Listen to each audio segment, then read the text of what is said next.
Alors l'Electricity Map, donc en fait c'est une carte du monde qui montre en fait la couleur des différents pays, et la couleur des pays représente en fait l'intensité carbone de l'électricité pour les consommateurs placés dans ces pays.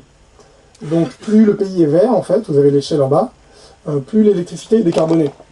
Et plus le pays est noir, plus l'électricité est carbonée. Noir c'est charbon et vert c'est donc en fait 100% décarboné. Les émissions qu'on prend en compte sont celles de l'électricité uniquement, et on est du point de vue du consommateur. C'est-à-dire qu'on regarde l'intensité carbone de l'électricité en tant que consommateur, c'est-à-dire ce qui arrive dans notre prise. Et en fait, ce qui arrive dans notre prise, on considère que c'est ce qui est produit dans le pays, plus ce qui est importé par les pays voisins, moins ce qui est exporté aux pays voisins. Donc, je vais zoomer un petit peu sur l'Europe pour vous montrer un petit peu à quoi ça ressemble. Donc, vous avez une carte qui a été mise à jour il y a 5 minutes, donc les données sont en temps réel, et elles nous disent, par exemple, qu'en France, l'intensité carbone de l'électricité à l'heure actuelle est de 106 grammes de CO2 par kilowattheure.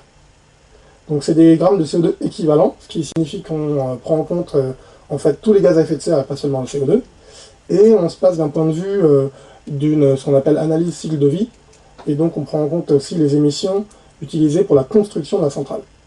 Donc, le nucléaire n'est pas complètement neutre en carbone, l'éolien non plus, mais ils le sont mieux que le charbon et le gaz évidemment. Vous avez les couleurs des pays qui du coup représentent l'intensité carbone, et les petites flèches, si je zoome sur une petite flèche, qui montrent en fait les imports et les exports. Donc là, à l'heure actuelle, la France exporte 65 MW à l'Angleterre, avec une intensité carbone de celle de la France, c'est-à-dire 106 grammes de CO2 par kilowattheure. Donc on est en train en fait de verdir un petit peu le mix anglais en exportant grosso modo du nucléaire. Je vais prendre un exemple plus précis, le Danemark, qui est un petit pays qui est assez intéressant dans sa flotte de production, puisqu'il a beaucoup d'éolien et beaucoup de charbon. Donc en fonction du vent, l'intensité carbone des Danois en fait varie, pas forcément en fonction du jour et de la nuit, mais de manière assez aléatoire, en tout cas difficile à prévoir. Si je clique sur le Danemark, je vois les détails de l'électricité au Danemark à 7h11, donc il y a 10 minutes. Donc l'intensité carbone est de 200 grammes, 2 fois plus élevée qu'en France. 73% de son électricité est bas carbone, même taux en renouvelable, bon, c'est une coïncidence, mais renouvelable et bas carbone, la différence, c'est évidemment le nucléaire. On voit que sur ce graphe ici, on voit en fait la production en temps réel des différentes filières électriques du Danemark, avec énormément d'éolien. Donc on lit que 66% de l'électricité du Danemark provient du vent. Donc c'est avec une intensité carbone de 12 grammes, c'est très bas. Les chiffres qu'on utilise sont ceux recommandés par le GIEC, prenant en compte, comme je vous expliquais, l'analyse cycle de vie par type de centrale. Donc le vent c'est 12, le gaz ça serait plutôt 490 pour le Danemark. Donc en fonction, si vous voulez, du mix en production, la couleur du pays va changer. Mais il n'y a pas que la production qui importe, je vous ai expliqué, il y avait aussi les imports et les exports. Donc actuellement, le Danemark importe un tout petit peu d'énergie de Norvège. 2% de son énergie consommée vient de la Norvège, de l'électricité. Et la Norvège, elle a un mix complètement décarboné, parce qu'il n'y a que de l'hydraulique. Donc vous voyez peut-être pas les couleurs, c'est un peu petit, mais en fait on importe du vert là. Donc en fait on verdit la couleur du Danemark grâce à l'énergie norvégienne. Et on exporte en Allemagne. Si je descends pour regarder les courbes, ici vous voyez ce qui s'est passé les 24 dernières heures. Le graphe du haut, c'est l'intensité carbone, donc du pays. Vous voyez que en fait elle a fluctué au cours des 24 dernières heures de 130 au milieu de la nuit à 200 aujourd'hui, à l'heure actuelle. Et quand je reviens en arrière, je vois les différences qui se mettent à jour sur les imports et les exports.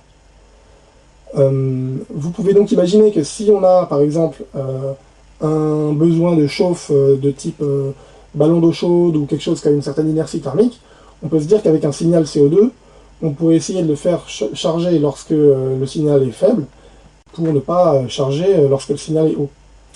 On peut décomposer la provenance de l'électricité du Danemark sur un graphe qu'on voit en dessous, où effectivement on s'aperçoit qu'il y a énormément de vent en bleu au cours des 24 dernières heures dans l'origine de l'électricité consommée. Ce que vous voyez au-dessus, c'est donc les différentes sources, le charbon, le vent, et au-dessus, les imports. Donc ce qui est intéressant, c'est de voir que le Danemark, en fait, importe beaucoup d'énergie d'Allemagne. On s'aperçoit que jusqu'à 30% là aujourd'hui de son électricité, à un instant, a été importée d'Allemagne, avec l'intensité carbone de l'Allemagne à ce moment-là.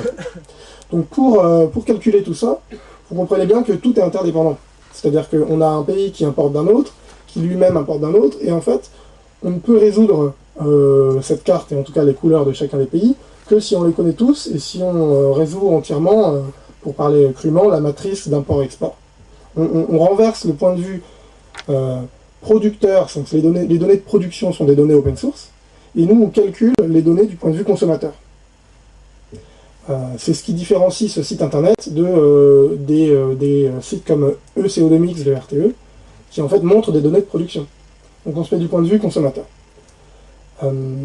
Donc j'ai dit qu'il y avait beaucoup de vent, et donc en fait comme on aime bien la visualisation graphique, parce qu'on pense que la pédagogie climatique vient aussi par la visualisation, on peut rajouter les layers de vent en temps réel. Et donc là on s'aperçoit effectivement qu'il y a une énorme dépression au nord de l'Europe, qui amène un vent constant et très puissant au Danemark. C'est valable dans le monde entier, et vous pouvez comme ça vous amuser à voir ce qui se passe en Amérique du Sud, quel vent influence quel pays, et en fait visuellement avoir une idée de la variabilité des renouvelables. On a le même système avec le soleil, mais là je ne vais pas vous montrer, il fait nuit, donc on ne verra rien. Mais on peut aussi voir en été, est-ce que la production photovoltaïque a un rapport, et en fait elle en a évidemment, avec la production solaire.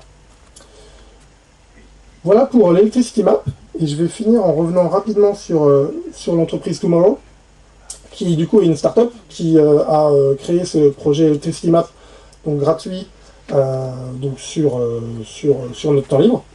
Et aujourd'hui, pour maintenir cette carte, on essaye du coup de trouver des financements, et la meilleure façon de se financer sur le long terme, c'est de créer quelque chose de durable, et donc un business qui s'auto-suffirait par lui-même sans apport extérieur de subvention ou autre. Donc, toutes les données temps réel sont gratuites, et vous les voyez sur la carte.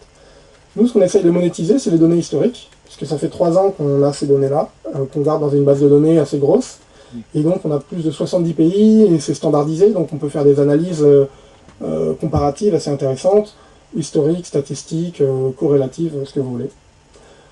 On a développé, et ça c'est assez intéressant, je ne vais pas en parler beaucoup aujourd'hui, une API, c'est-à-dire un système de communication machine-machine, qui permet d'envoyer un flux de données en temps réel sur qu'est-ce qu'il y a exactement sur la carte, pas de façon visuelle, mais de manière tout à fait mathématique, et puis un forecast sur 3 jours.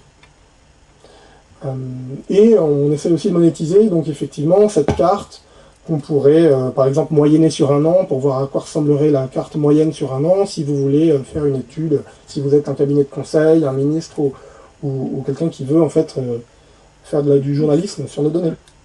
Des exemples très rapides, c'est donc effectivement des analyses historiques sur les variations dans le temps des différentes moyens de production pour un pays, des analyses statistiques, qu'est-ce qui se passe, qu'est-ce qui produit l'électricité en Europe, et avec quelle variation statistique lorsqu'on regarde au pas de la minute.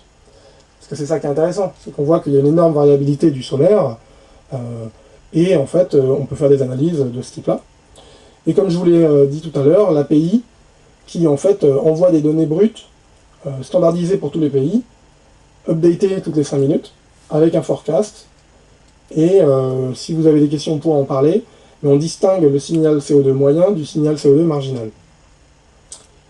Voilà, je ne vais pas prendre plus de temps, je vous remercie pour votre attention, et voilà, on peut imaginer plein de business models autour de ces API, je vous en parlerai plus tard. Je vous remercie pour votre attention.